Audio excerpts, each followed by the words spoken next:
My name's Callum Maudsley. I'm a producer-songwriter. Labels are super important, but also there are artists that don't have labels and own their masters. I find that there are a lot more conversations now about splitting up master points because a lot of artists have their masters, which is something that maybe wasn't as common 10, 15, 20 years ago. So I find that I'm always really open to splitting things up in maybe not as a traditional way with master points. So I find that that's a really good way of splitting things up.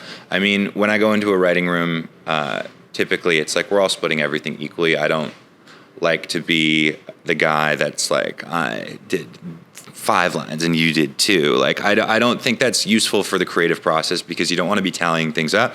I think it's just really important to work with people that you trust and you love and you know that they're going to bring something great to the session. So you don't even have to worry about that.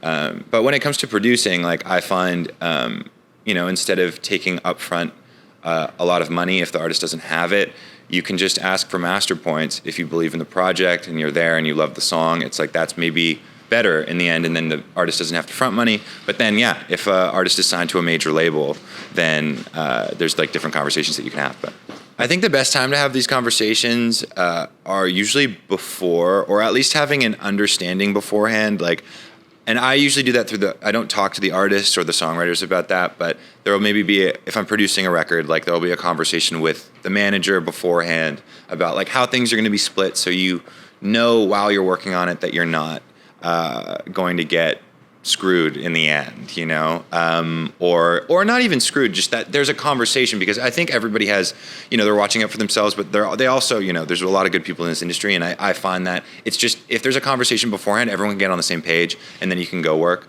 So yeah, I think it's just important to have those conversations as soon as possible.